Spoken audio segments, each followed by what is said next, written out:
بسم الله والحمد لله والصلاة والسلام على رسول الله وعلى آله وصحبه ومن والاه أما بعد.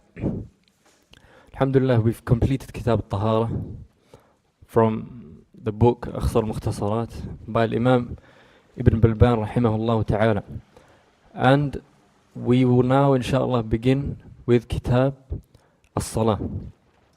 And before we start with Kitab al-Salah, it's important to introduce the importance of this kitab, which is the chapter pertaining to Salah.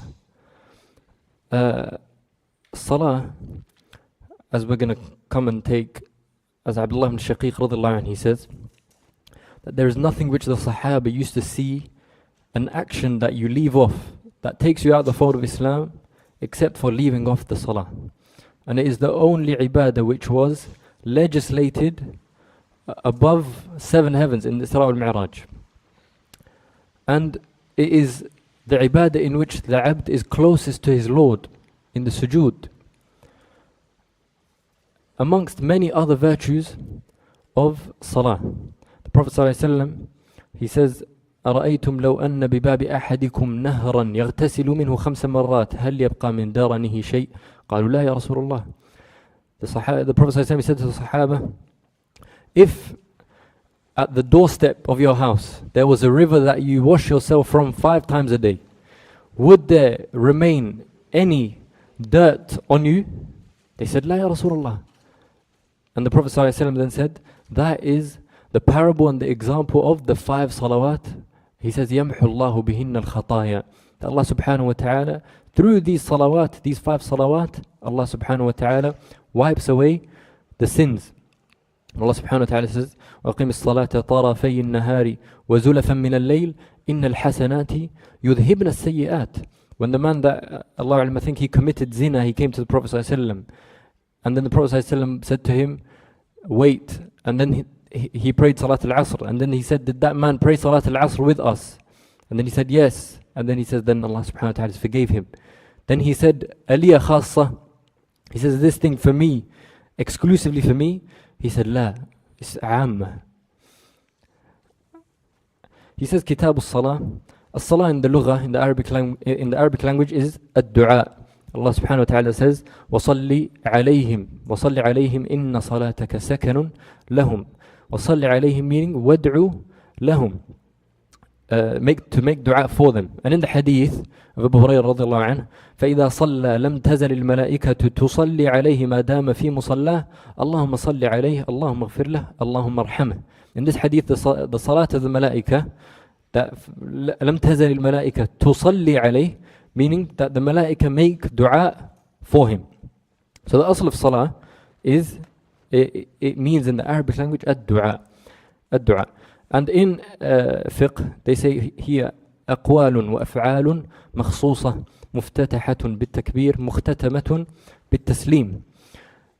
In fiqh, they say that as-salah, the definition is sayings and actions which are specific, مخصوصة, which begins with at-takbir. You start the salah with takbirat al-ihram and ends with at-taslim. He says, كتاب الصلاة تجب الخمس على كل مسلم مكلف إلا حائضا ونفساء. The first thing he starts with is that he mentions the hukm of salah. Is it wajib? Is it mustahab? What is it? He says it is wajib. تجب الخمس. And then he says who it is wajib upon. And the wujub is taken from the Quran. Allah subhanahu wa ta'ala says, إِنَّ الصَّلَاةَ كَانَتْ عَلَى الْمُؤْمِنِينَ كِتَابًا مَوْقُوتًا. And in the hadith of Ibn Umar, he mentions it as بُنِيَ الْإِسْلَامُ عَلَى خَمْسِ شَهَادَةِ أَنْ لَا إِلَهَ إِلَّا اللَّهُ وَأَنَّ مُحَمَّدًا رَسُولُ اللَّهِ وَإِقَامِ الصَّلَاةِ. And the ijma'. He says على كل مسلم. طيب, who is it wajib upon? He says على كل مسلم. Number 1, the person that is wajib upon has to be a Muslim. طيب, but is the non-Muslim sinful for missing salah? Huh? Yes. Who says no? You say no. Non-Muslim didn't pray Isha with us. Is he sinful? Huh? Not sinful. I guess the Sheikh. Is he sinful if a kafir doesn't pray Isha with us right now? If he missed salah? I know he's kafir, but he missed Isha. He didn't pray with us. On Yawm al-Qiyamah, will Allah hold him accountable for that salah? طيب. The ulama, they say that even though he is not commanded to pray, فهو مخاطب بفروع الشريعة. It's a مسألة أصولية, they say. But the dalil for that he is sinful is that on Yawm al-Qiyamah they say قالوا لم نكو قالوا ما سلككم في سقر. The kuffar, they asked, what is it that landed you in the hellfire? What did they say? قالوا لم نكو من المصلين. They said, we weren't from those who pray. So they are sinful for missing salah. But if he does it, is it valid from him? No, we say to him, you need to come with the shart of salah before the salah. Then he says, mukallaf. By now, I hope that we took in most of the ibadat, we said, Muslim, aqil, baligh. These three are a shart in, I can say, every ibadah, because it is a shart for sihhat al-niyyah. There is no valid niyyah from a non-Muslim. There is no valid niyyah from someone who is not mukallaf, or sorry, not mumayyiz. And there is no valid niyyah from someone who doesn't have aql, who is insane. So if we say, if an insane person prays, is his salah valid or not? Insane, he doesn't have, it's not valid, because he doesn't have a niyyah aslan. He doesn't have a niyyah. Then he says, إِلَّا حَائِضًا وَنُفَسَاء. He makes exception. He says, except for the one who is on her hayd or nifas. Hayd, we spoke about last lesson. And nifas, we said, after the woman gives birth, the blood that comes out. The evidences for this are many. Of them, hadith of Aisha radiallahu anha, كُنَّا نُؤْمَرُ بِقَضَاءِ الصَّوْمِ وَلَا نُؤْمَرُ بِقَضَاءِ الصَّلَاةِ. We used to be commanded to make up sawm, not salah. And the Prophet says, أَلَيْسَ إِذَا حَاضَتْ لَمْ تُصَلِّ وَلَمْ تَصُمْ. He says, is it not that when she is on her period, she doesn't pray and she doesn't fast? Shows that salah is not wajib upon her, and it is not valid from her. It is in fact haram for her to pray. Haram for her to pray. Then he says, وَلَا تَصِحُّ مِن مَجْنُونٍ وَلَا صَغِيرٍ غَيْرِ مُمَيِّزٍ. First thing he says, لَا تَصِحُّ مِن مَجْنُونٍ. It is not valid, the salah is not valid from someone who is majnoon, someone who is insane.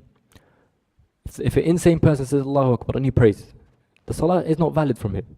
To begin with, the salah is not wajib upon him. And then he says, وَلَا صَغِيرٍ. Similarly, he says a child who is not a mumayyiz. The mumayyiz, like we said, is the one who's reached the age of 7.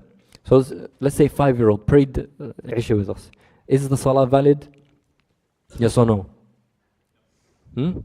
No, because there is no valid niyyah, like we said. Sorry? He's not baligh, yeah. But mumayyiz, 7-year-old and up, the salah is valid from them. It's valid even though he's not baligh. So there's a difference between mumayyiz and baligh. Then he says, وَلَا صَغِيرٍ غَيْرِ مُمَيِّزٍ. طيب, one thing he didn't mention is, question at the end. One thing he didn't mention is al-mughma alayh, the person who's unconscious, the person who's sleeping, the person who's drunk. These three. If a person slept through Salat al-Asr, he only woke up after Salat al-Asr has come out, does he have to make up Salat al-Asr? Yes. If a person fainted throughout the whole time Salat al-Asr, does he have to make up Salat al-Asr? Yes. If a person was drunk throughout Salat al-Asr, his brain isn't there. After Salat al-Asr, he became sober again. You know the word. MashaAllah. After Asr, he became sober. Does he have to make up Salat al-Asr? Yes.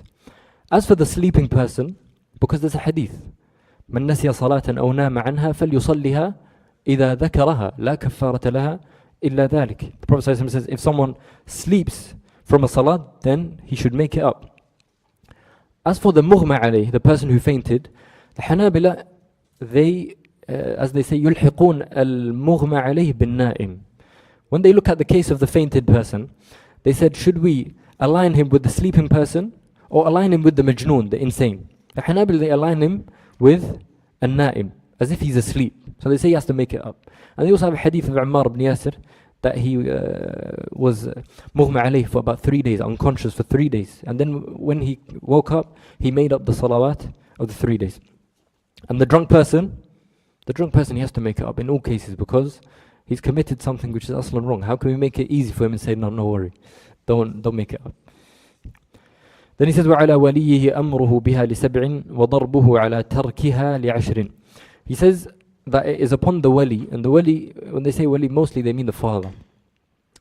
The father, it is wajib upon him when the son reaches the age of 7 for him to command him to pray.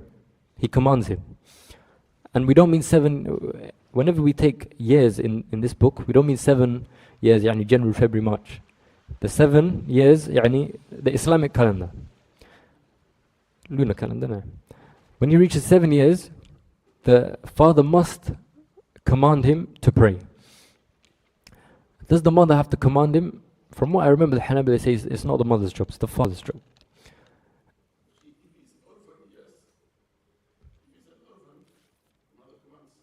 If he's an orphan, the wali moves on, it's not the father. The wali, he said wali and he didn't say walidain. It's difference. So wali al-saghir, maybe if we get to Kitab al-Hajr, wali al-saghir is first of all ab, and then wasi al-ab. First of all is the father, then whoever the father makes a wali for him after his death, and then it moves on to the jad. And like that, there's a silsila. So this person has to command the child to pray at the age of 7. Just command. From the age of 10, he hits him for it. This hitting is not, let me bruise him or let me beat him up. No. In fact, any beating in Islam is not to hurt the person. And from this, we have a mas'ala. Are you allowed to hit the child for something which is not salah before the age of 10?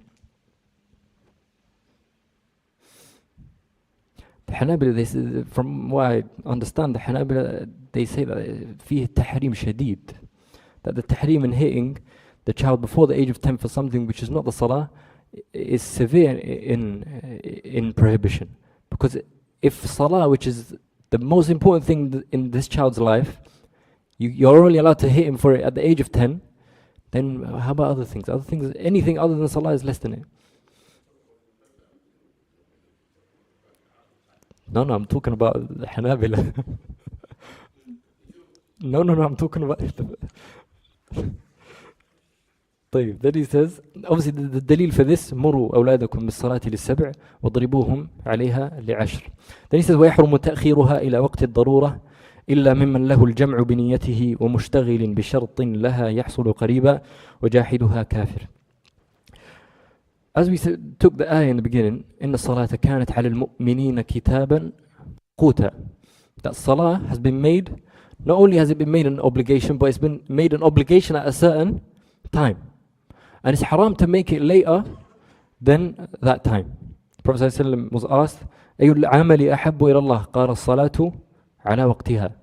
That's one of the most beloved actions to Allah. As for the one that makes it later than his time, then the Hanabila say that he has to make that salah up. But the hukum is that it's haram for him to make it later than that time. So he says, Dhuhr goes out, let's say, what time is Dhuhr going? 2 o'clock. He says, I'm going to pray after 2 o'clock. We say that action is haram. But then he says, إلا, he makes an exception, ممن له الجمع بنيته.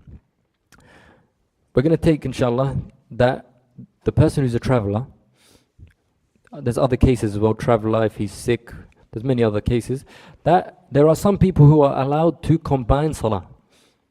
For example, Dhuhr and Asr, Maghrib and Isha. When are you allowed to make Dhuhr later than his time? He's saying, if you intend to do Jam' al-Ta'khir, yani you intend, yes, you're going to make it later than his time, but you're going to combine it with Asr. But he says, biniyatihi, and this is very important. It's not that Dhuhr came out, and then you realized, oh, I missed Dhuhr. Let me just do Jam'. Does it make sense what I'm saying? Someone's traveling. Yeah, we have a New Jersey. Someone is traveling, okay? he's traveling, let's say, to Bangladesh. He got to Bangladesh at Fajr. Then Dhuhr time came in. Okay? Dhuhr time came in, he didn't pray Dhuhr. He didn't pray Dhuhr, nor did he even intend to pray Dhuhr. Then when Asr came in, he said, oh, I'm a traveler. Let me just combine the Dhuhr that I missed with Asr. We say no. That is also haram. Because in the time of Dhuhr, wait for me. In the time of Dhuhr, he didn't intend to join it.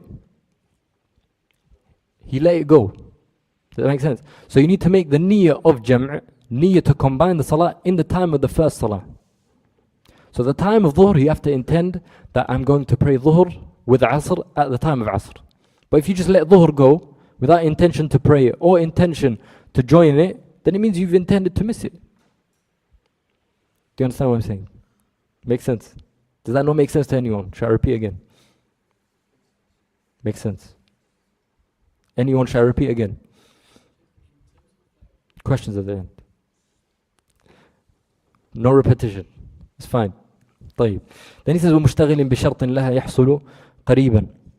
The second person who's also allowed to make the salah later than his time is someone who is busy with fulfilling a condition of salah that won't take him too much time. Let's say, for example, someone, he doesn't have clothes. So he says, you know what, I'm going to quickly knit my thobe. It's going to take me 2-3 minutes. But by the time I finish it, it's going to finish after Dhuhr leaves. The time leaves. We say that's fine. If you're able to fulfill the condition in a small amount of time, it doesn't matter if you make the salah later than his time.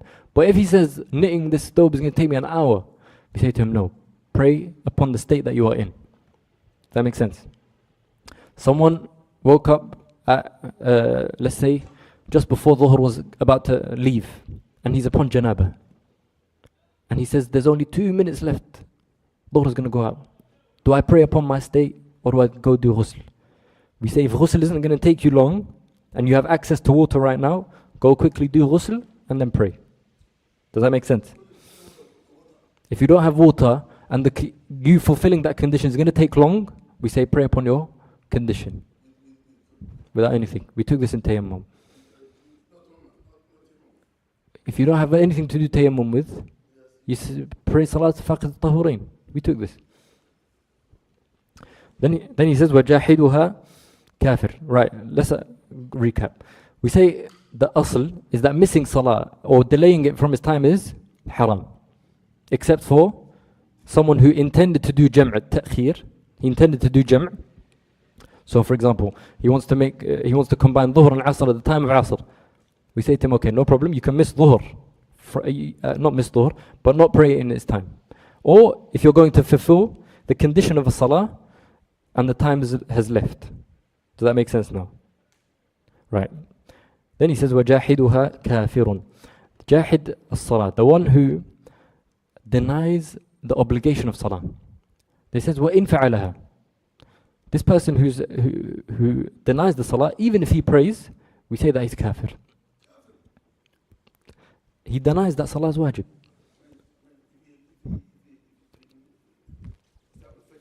Questions at the end, Sheikh. Let me just explain.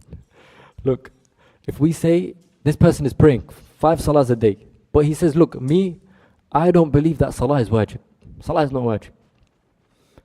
We say that even if he prays he is a kafir. Why?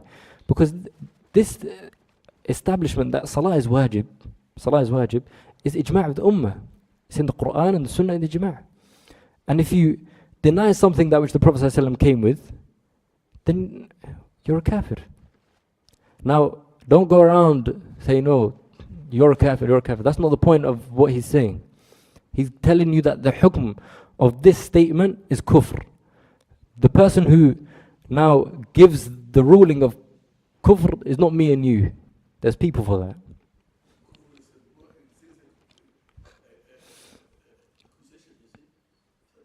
Yeah, exactly. That's why I warned them not to go around saying you're a kafir. It's dangerous. One thing he didn't speak about, because there's long khilaf in it, is the person who leaves off salah. Is he a kafir or not? Tarikus salah. He left it off. Allahu A'lam, because of the long khilaf in the madhab within itself. the Hanabila generally, they say tariku salah yakfur. The one who leaves salah completely, then he's a kafir. However, they have two conditions for this. They say, number one, أن يدعوه الإمام أو نائبه. For the imam, يعني not local imam, the imam Muslimin, the ruler of the Muslims, to call him and to tell him to pray. That's the first thing. And the second thing, for him to say that he does not want to pray. The imam calls him, the ruler calls him, he says pray. He says, no, I don't want to pray. Then the Hanabila say that's when he becomes kafir. And Ibn al-Qayyim has a beautiful statement regarding this, because I think he disagrees with the Hanabila on this qaid. He says that it's not known for someone to have been put right in front of the sword and he was told pray or we will kill you, and he said that he wouldn't pray. And he said that if someone does that, then at that point he's probably jahidun li wujub salah aslan. Shaykh Uthaymeen rahimahullah, he's in the middle. He says that the person who prays sometimes and leaves sometimes, then he doesn't become kafir. Shaykh Al-Albani rahimahullah, he says that he doesn't become kafir aslan. It's a long mas'ala, but the point is that leaving of salah is dangerous. Leaving of salah is dangerous, and the hadith that come in this regard are clear with the kufr of tarik salah. العهد الذي بيننا وبينهم الصلاة فمن تركها فقد كفر ليس بين المرء والكفر أو الشرك إلا ترك الصلاة.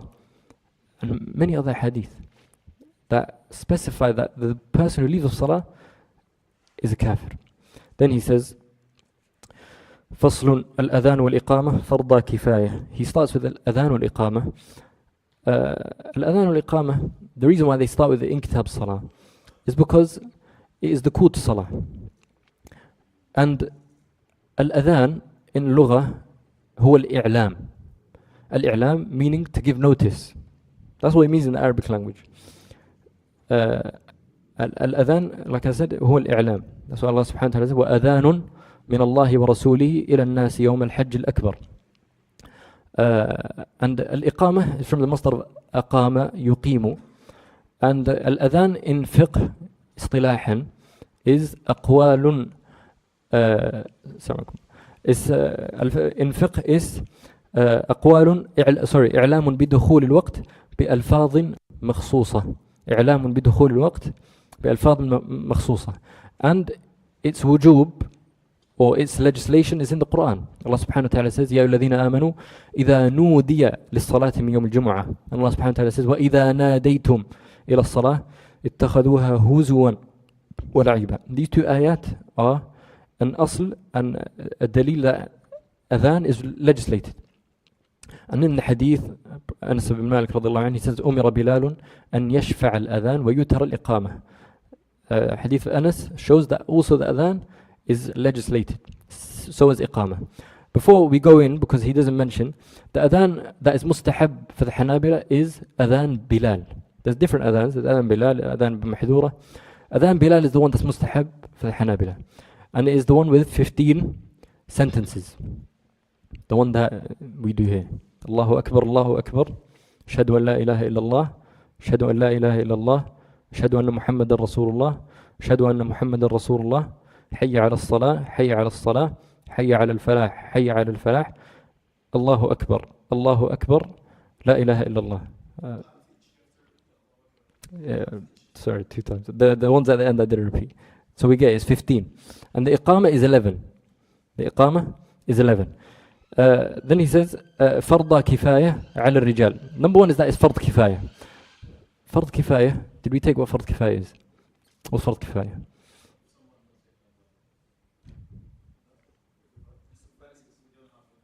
Then good, that's basically the idea. فرض كفاية. They say إذا قام به البعض سقط عن الآخرين. Meaning if some people do it, then there is no sin upon the rest. A more accurate definition is if we say إذا قام به من يكفي سقط عن الآخرين.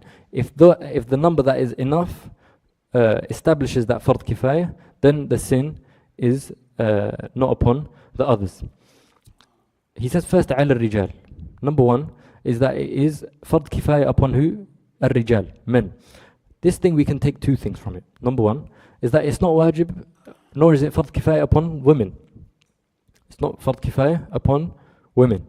And his statement saying rijal, he didn't say rajul, meaning that it only becomes fard kifaya for 2 people and more. So if someone is praying by himself, then adhan is not compulsory upon him. We say it's sunnah. So rijal, we said we took 2 things. Number 1, that it's not wajib upon nisa, it's not compulsory upon women, and it's not compulsory upon 1 man. Then he says al-ihrar. Number 2 is that they must be free. Number 3, he says al-muqimin. The third condition is that they are from the balad, they are from the city, because adhan is a call to let the people of the city know that the time of salah has come in. And then he says للخمس المؤدى والجمعة. الخمس المؤدى, meaning that it is fard kifaya in the 5 salawat. Al-mu'addah, meaning not al-maqdiyah. I'll explain. So dhuhr, we have fajr, dhuhr. The correct is to start with dhuhr. Dhuhr, al-asr, maghrib, al-isha, and fajr.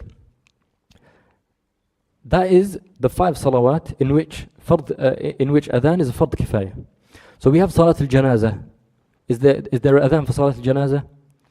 We have salat al-kusuf. Is there adhan for it? We have salat al-istisqa. Is there adhan for it? We have salat al-eidain. Is there adhan for it? What other salat do we have? Salat al-khawf. Do we have adhan for it? Salat al-khawf, we do have adhan for it. It's a salah. Salat al-khawf is a salah. It's dhuhr, asr, maghrib. It does have adhan. It does. Yeah, it does. Tarawih, do we have adhan? No. Salat al-witr, do we have adhan? No. So, tahajjud, the salat is only the 5 salawat. And he says al-mu'adda, meaning the salah which is done at its time. So someone is making up salah, does he have to do adhan for it? No, that's what mu'adda means. Mu'adda means the salah which is done at its time. As for someone that misses the salah, then we say adhan is not wajib upon him because the time has already left. So what's he doing adhan for? The time has already left. Then he says, well, jumu'ah, and jumu'ah as well, there is an adhan for it. إذا نودي للصلاة من يوم الجمعة فاسعوا إلى ذكر الله. And jumu'ah for the Hanabila is salat mustaqillah. It's not dhuhr. It's not dhuhr. This is going to be important in salat al-jumu'ah. In bab al-jumu'ah it's going to be important. Jumu'ah for them is not dhuhr. It's different. That's why it even has a different time. Yes. Sorry. Adhan and iqama. Iqama is a type of adhan, aslan. Yeah. My bad. Huh? We said muqimin. Then he says, وَلَا يَصَحُّ إِلَّا. Now he mentions the conditions of adhan. He says, وَلَا يَصَحُّ إِلَّا مُرَتَّبًا. The first condition is that it must be done in order. So if someone says, Allahu Akbar, Ashhadu an la ilaha illallah, Hayya ala salah, Hayya ala al-falah, and then he mixes the order, then we say the adhan is invalid. It's not been done, and the sin is still upon the people until someone does it properly. That's the first condition. Murattaban, it has to be in order.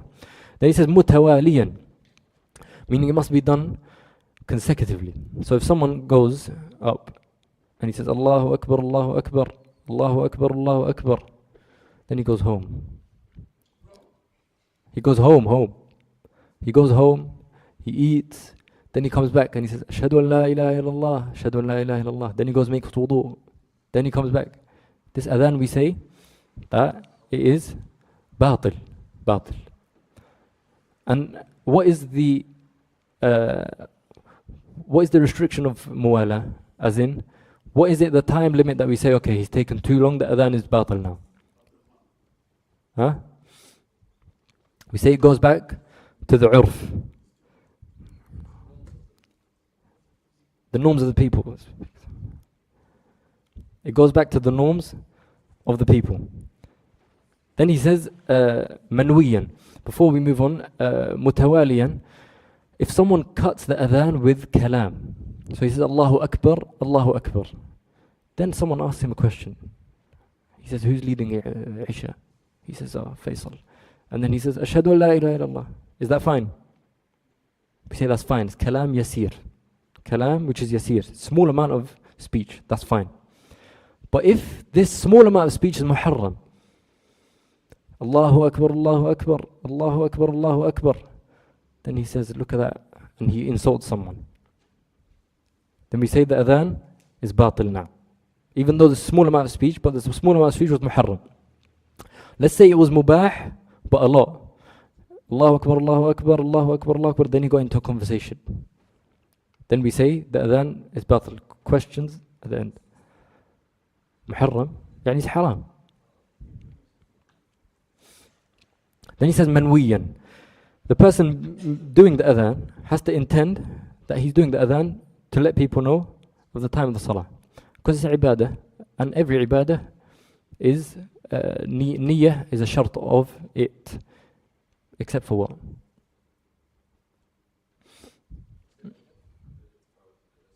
رافع النجاسة, إزالة النجاسة.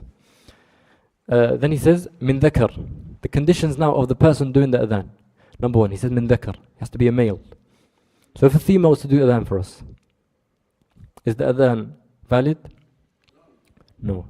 What's the hukm of woman doing adhan for herself? She's praying by herself, she's doing adhan, or with her sisters. Adhan. They're at home, group of females. They're by themselves. What's the hukm of them doing adhan? I want a hukm. Does haram, makruh, sunnah? Huh? Yajuz, mubah.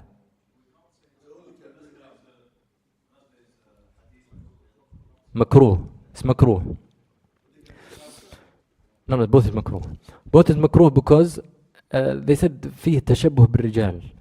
That al-adhan is it's a job which is done by men. Therefore, it's tashabbuh, as in she's likening herself to men when she does a man's job. And also, they say that upon the woman is to lower her voice as much as she can. Then he says mumayyiz. Another condition is that the person is mumayyiz. So what age is mumayyiz? 7.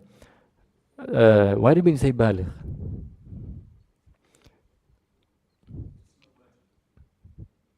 Adhan is fard kifaya. It's more than wajib. They say mumayyiz because they said, Hanbali, they say if the Prophet ﷺ permitted Amr bin Salama, the young boy, to lead his people in prayer, then he said adhan is more min bab awla, basically. Then he says adlin walau zahiran. The person has to be someone who is sound in his deen and his mannerisms. This is again, from what I know, is mufradat al-Hanabila, that they make adala shart of al-imamah and al-adhan. So they say if a fasiq goes and does adhan, then they say that this adhan is invalid. The fasiq, they say, the one who does al-kabira, does major sin, or persists upon minor sins. And then you got the person who goes against the custom of his people, something which is seen amongst his people as something which is low, and he does it. Then that also would put him into the category of fisq. Based on this, if someone who regularly shaves his beard, clean shave, does adhan, what's the ruling?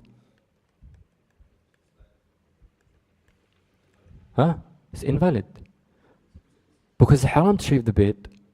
And not only is he shaving the beard, he is showing the world. He's mujahir. He's out in public saying, here I am, with my disobedience. Then this person, his imamah and his adhan is invalid according to the Hanabila. However, they said, walau zahiran.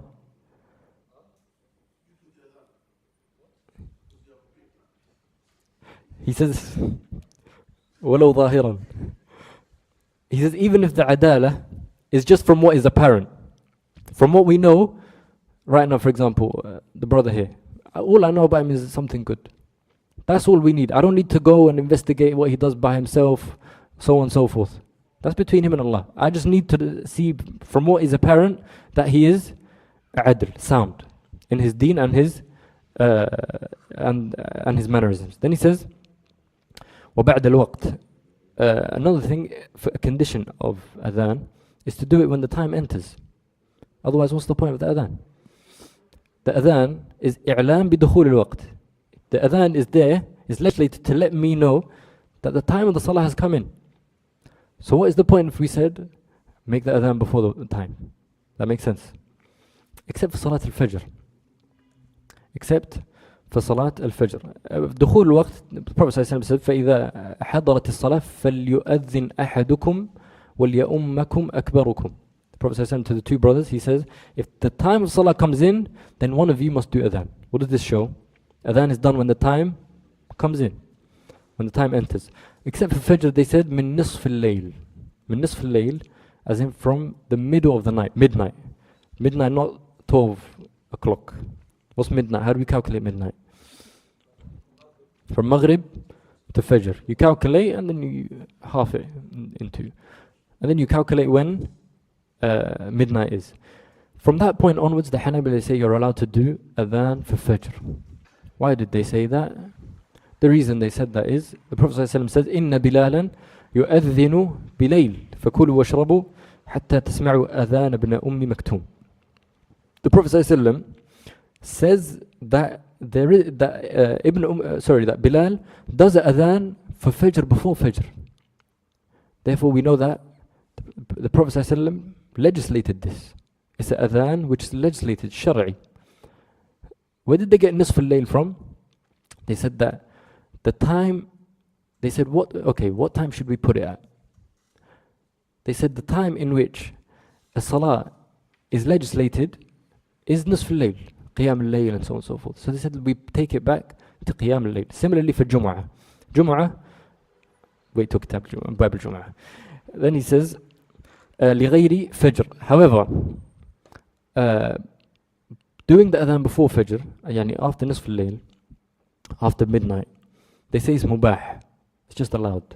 And then doing it after Fajr is mustahab, is what's better. And it becomes makruh in Ramadan. Because in Ramadan, what are you going to do if you do the adhan nisf al-layl? That's it, people stop eating. People are going to stop eating. Start eating.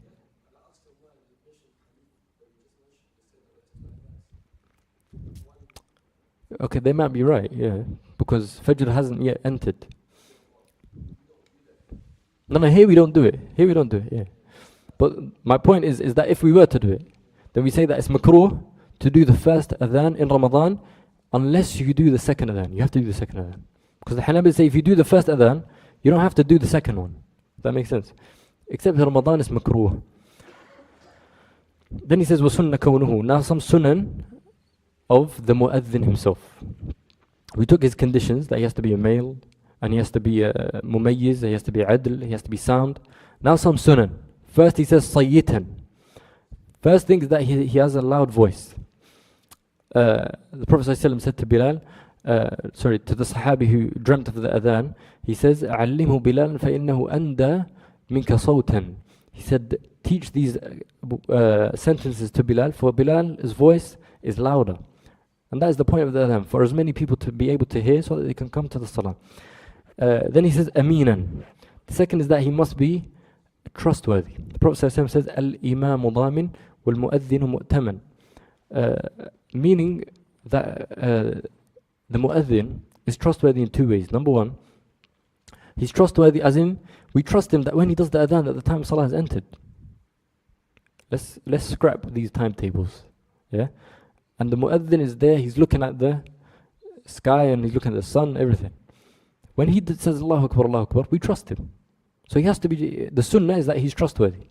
That's why some ulama, they make the shart wajib. They make it wajib.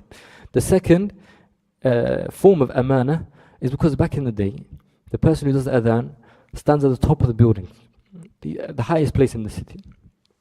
And he's able to see everyone's houses. So he might see things which that he shouldn't be looking at. So his amana, he should be trustworthy in order not to be looking at things which are haram upon him to look at. Then he says, aliman bil waqt. The third thing is that it is sunnah for him to be someone who knows when the time comes in. Why did they say sunnah and not wajib? Any clue? Yeah. Because the Sahabi, Ibn Maktoum, he was one of the mu'adhdhinin of the Prophet ﷺ, and he was blind. He was blind. He would only make the adhan when the Sahaba tell him, asbahta, asbaht. He would be told, asbahta, asbaht, then he would do the adhan, even though he's blind. If he's blind, how can he tell when the salat's coming? Then he says, there's other sunan of adhan, such as tarassul fih, for the adhan to be slow, for the iqamah to be quick, for it to be somewhere high, ala ulu. There's other sunan, research it. Then he says, وَمَنْ جَمَعَ أَوْ قَضَى فَوَائِتَ أَذَّنَ لِلْأُولَى وَأَقَامَ لِلْكُلِّ. He has two cases here. First, someone who combines prayers. Someone combined Dhuhr and Asr. He says that he does adhan for the first salah, and then he does iqamah for each salah. So he doesn't have to do two adhans. Someone missed Salat al-Dhuhr. He slept. He's excused. When he woke up, he does adhan for the first salah, and then he does iqamah for each salah. Jabir radhiallahu anhu, in two hadith actually, both Jabir. First one of Hajj, where the Prophet ﷺ done Jam'a in Hajj. He reported that the Prophet ﷺ done adhan for the first salah and iqamah for both. And also in the hadith of Khandaq, where the Prophet ﷺ ended up missing Salat al-Asr because of the fighting. Then the Prophet ﷺ done adhan for the first one and iqamah for both. Then he says, وَسُنَّ لِمُؤَذِّنٍ وَسَامِعِهِ مُتَابَعَةُ قَوْلِهِ سِرًّا إِلَّا فِي الْحَيْعَلَةِ فيقول الحوقلة وفي التثويب صدقت وبررت والصلاة على النبي بعد فراغه وقول ما ورد والدعاء. Some of the sunan pertaining to the dua. Number one is that, for the mu'adhin himself, when he's making adhan, to repeat after himself. To repeat after himself. So let's say I'm the mu'adhin. I say Allahu Akbar, Allahu Akbar. I repeat after myself, sirran. I say within myself, Allahu Akbar, Allahu Akbar. That makes sense. I repeat after myself. And also for the person that can hear the mu'adhin, he repeats after the mu'adhin. The Prophet ﷺ says, إذا سمعتم المؤذن فقولوا مثل ما يقول. Hadith of Abi Sa'id al-Khudri. Then he says, إلا في الحيعلة, except in the hay'ala. And I think this opinion is only Hanabila. The Hanabila say that the mu'adhin responds to himself. The mu'adhin responds to himself. And also this is also in the iqamah. And the iqamah is also sunnah to repeat after the muqim, the mu'adhin. And it's also sunnah for the same person who done the adhan to do the iqamah in the same place. He says, إلا في الحيعلة, except in حي على الصلاة and حي على الفلاح. Then he says, لا حول ولا قوة إلا بالله. Then he says, وفي التثويب. التثويب, which is when you say الصلاة خير من النوم in صلاة الفجر. What's the حكم of saying الصلاة خير من النوم in صلاة الفجر? Is it واجب or sunnah? Sunnah. So if someone misses it, it's fine. But he's saying that in the adhan of Fajr, what does one say when the Imam says الصلاة خير من النوم? He says صدقت وبررت. That's what he says. صدقت وبررت. بررت. ترى. بررت. There's no hadith to specify this dhikr. There's no hadith for it. The stronger opinion is that you just say الصلاة خير من النوم. You say it with the mu'adhin. Then he says والصلاة على النبي صلى الله عليه وسلم بعد فراغه. After the mu'adhin finishes al-adhan, after you've repeated with the mu'adhin, the second thing you do is you do salah upon the Prophet صلى الله عليه وسلم. اللهم صل على محمد. That's the minimum. And the complete is salat Ibrahimiyya. اللهم صل على محمد وعلى آل محمد كما صليت على آل إبراهيم إنك حميد مجيد. The hadith. Then he says وقول ما ورد. وقول ما ورد, as in to say the dua which has been transmitted, which is what? What's the dua? اللهم رب هذه الدعوة التامة الصلاة القائمة.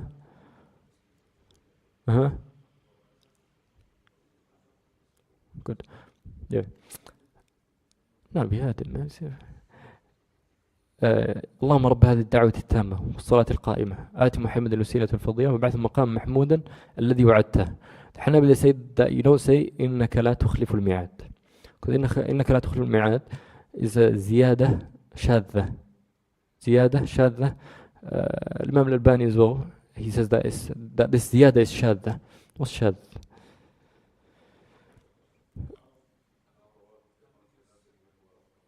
رواية الثقة خلافا لمن هو أوثق منه. If someone who's trustworthy transmits something and his riwayah, his transmission disagrees with the transmission of other trustworthy people. That's the case here. With إنك لا تخلف الميعاد, the Hanbali say you don't say it because it's shad. And Imam Al-Albani rahimahullah, that's his opinion as well. Then he says, وَالدُّعَاء. Also you say, you do dua between the adhan and al-iqamah. The Prophet says, بين الأذان والإقامة دعوة لا ترد. So it's sunnah for the person between adhan and iqamah to make dua. And also to pray 2 rak'ah. The Prophet says, بين الأذانين صلاة. بين الأذانين صلاة. That between every 2 adhans, there is a salah which is legislated. And then he says, وحرم خروج من مسجد بعده بلا عذر أو نية رجوع. He says that it is haram for someone to leave the masjid after the adhan except in 2 cases. He mentions 2 cases. From what I know of the madhab, they have 4 cases. He says بلا عذر. Number 1, if the person leaves the masjid after the adhan. So the mu'adhin done adhan for Salat al-Isha, and then the person leaves the masjid before the salah, we say that action is haram if he doesn't have an excuse. But if he has an excuse, valid excuse, then we say it's not haram. So the first exception is that if he has an excuse. He says, I left, why did you leave? I have an excuse. Okay, no problem. The second is niyyatul ruju'. If this person that left the masjid said, I'm leaving, but I'm going to come back for the salah, then we say, okay, it's no longer haram. The other 2 cases that Hanabila mentioned, Allah Alam, I think the reason he didn't mention it is because in the madhab there's strong khilaf. Number 1 is for him to pray in another masjid. This one there's khilaf in the madhab, but I think most of them are upon that it's allowed. That, for example, they've done adhan here, and then he left this masjid and he went to another masjid. No need to specify. He went to another masjid. Yeah? Then that is also fine. That's also permissible. The 4th case is, do you remember how we said Salat al-Fajr, you can make adhan from nisf al-layl, from midnight? Let's say someone happens to be in the masjid after nisf al-layl and before Fajr enters. Then for this person he's allowed to leave because there's still a long time remaining till Salat al-Fajr. So 4 cases, what are they? Excuse. Coming back, he's going to come back. 3rd, go to another masjid. Transfer to another masjid. 4th, adhan al-Fajr if it's done at nisf al-layl. Where did they say that? Where did they take the tahrim from? Why is it haram? Abu Hurairah radiallahu anhu, Sahih Muslim, he saw someone leaving the masjid after the adhan. And Abu Hurairah radiallahu anhu said, أَمَّا هَذَا, as for this man, فَقَدْ عَصَى أَبُ الْقَاسِمِ, he has disobeyed Abu al-Qasim, yani the Prophet sallallahu and as we said, there's only these 4 excuses for leaving the masjid before that. And adhan al-iqamah, I forgot to mention the muqaddimah, is that adhan al-iqamah is from the shara'i' al-Islam al-zahira. It is from the apparent legislations that shows whether a place is Muslim or not. That's why the Prophet ﷺ, sometimes he would take his decision whether he would fight a people or not based off what? If he hears the adhan. If he hears the adhan, he leaves them. If he doesn't hear the adhan, he fights them. And Khalid will be the same. In Hurub al-Ridda, he would wait. If he hears the adhan, he leaves them. And if he doesn't hear the adhan, he fights them. طيب. One thing that I forgot to mention as well, in Kitab Salah, we said the person who says that Salah is not wajib, what's the hukm? Kafir. The person who leaves it according to madhab. He's kafir, okay. How about a kafir who prays? Okay, batil. Okay, we have a kafir with us here, he's praying.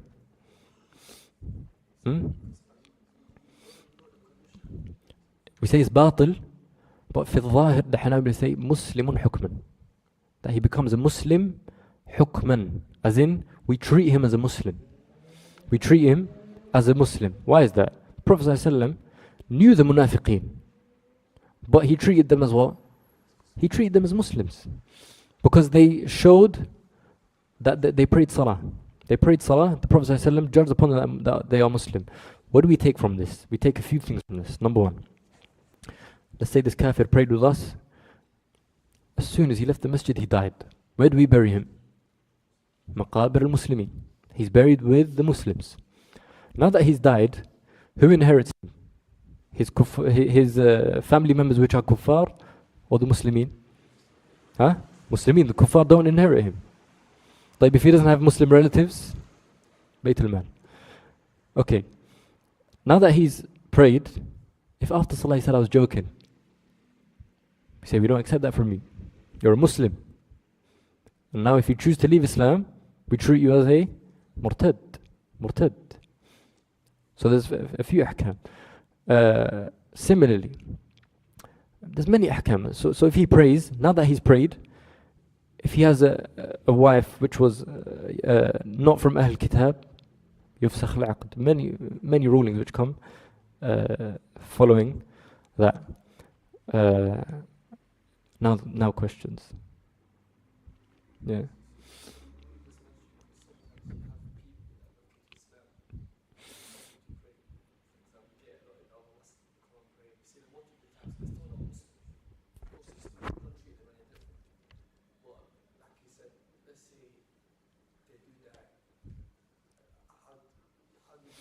He's praying, he's just trying it out. He's just trying. That's a good mas'ala. That's very good.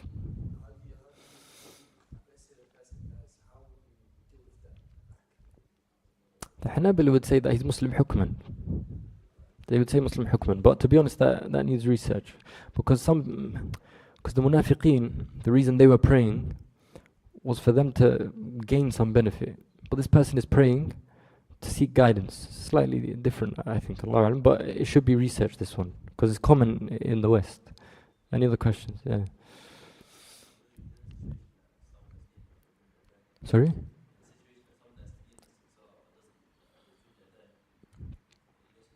Oh, the person leading is doing that then.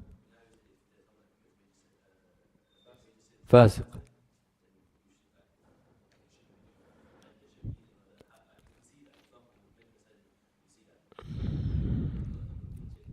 Yeah.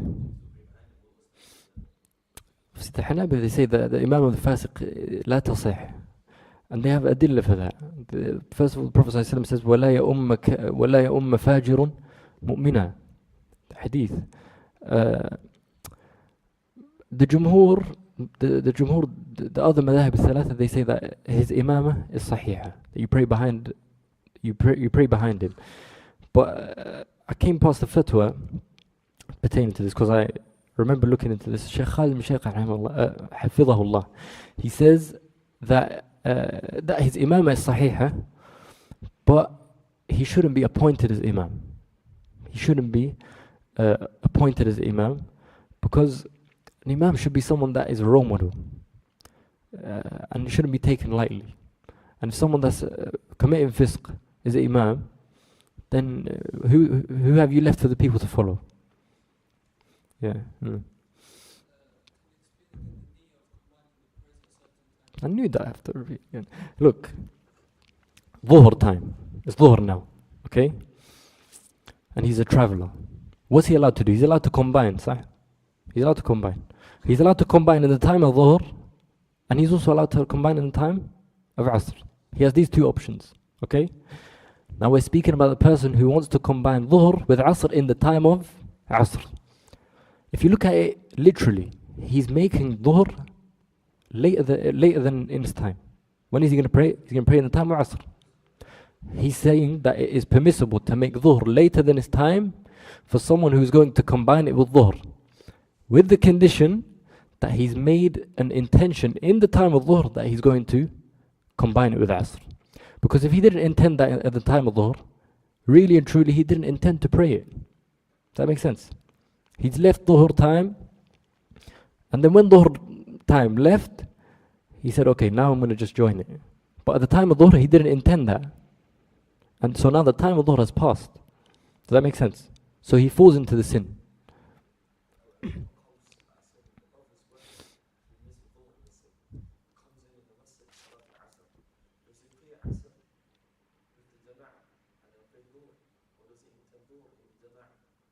The Hanbali say that he prays dhuhr, but the correct opinion is that he prays asr. The Prophet says, إذا أقيمت الصلاة فلا صلاة إلا المكتوبة. You should pray the salah with the imam and not miss the jama'ah, because jama'ah is wajib, and then he prays dhuhr. And the Hanbali say that he shouldn't pray dhuhr behind the imam who's praying asr, because they say that the niyyah has to be the same. إنما جعل الإمام ليؤتم به. Yes.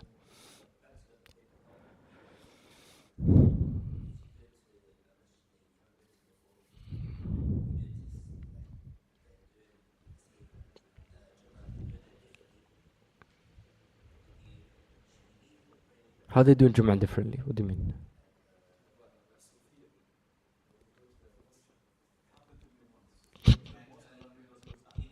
Ahmadiyya. No, Ahmadiyya, leave. Not that when you leave. But if it's, look, it's all based on what we said. If it is a masjid where there is bid'ah, then you pray behind them, because that is fisq. The Hanabila, they say don't pray behind them, but the correct thing, you pray behind them. And then you know from that day, avoid that masjid. Yes. Huh? There's plenty of masajid. Don't pray in that phrase. Okay, let's the sisters turn.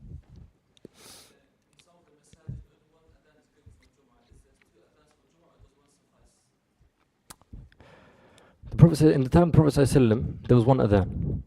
And then when Uthman radiallahu anhu came, he saw that there was a lot of more people in Medina, and he saw the need for the adhan before the first adhan. So that adhan became sunnah. That first adhan became sunnah. And obviously, usul fiqh, you know that whatever the Khulafa al-Rashidin do, and the what's it called, the Sahaba don't differ with them, then it is sunnah. So that's sunnah. It should be done.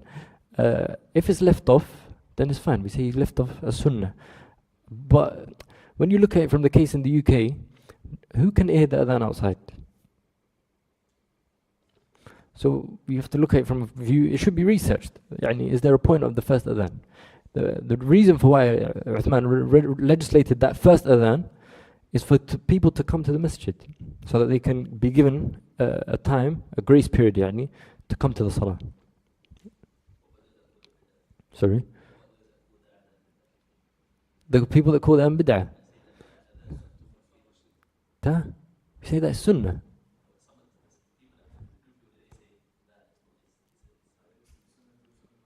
They are told, I didn't know there's this portion of people. They call sunnah bid'ah. Then tell him, don't argue with me, argue with Uthman radiallahu anhu. Don't argue with me. Argue with Uthman radiallahu anhu, Sahaba at this time. Yeah.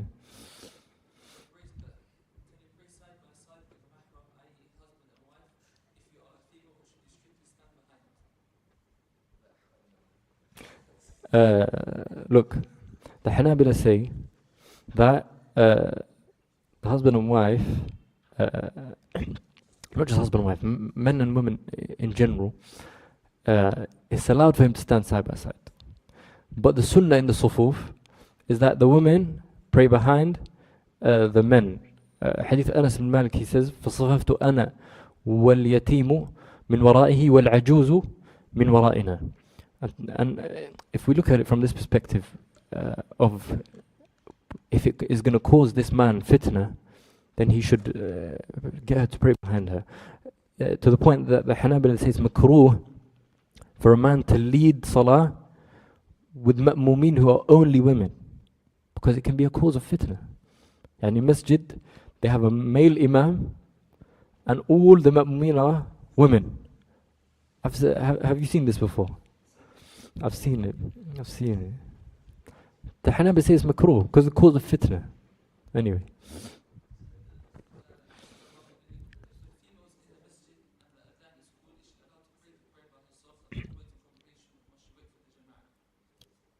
This is a good question. The woman who's in the masjid and she hears the adhan, then we look at the asl. Is Salat al-Jama'ah wajib upon her? Yes or no? It's not wajib upon her. No wajib upon her. So she doesn't need to pray, even if she hears the adhan. Safi? Nothing else here? Yes.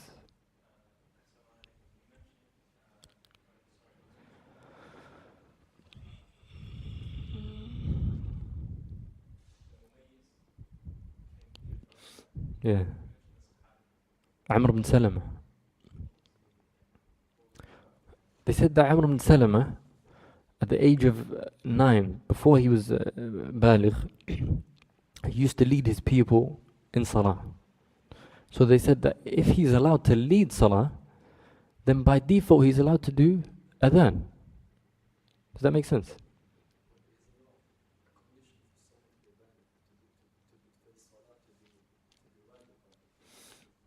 It's not, it's not wajib upon him, but is it valid from him?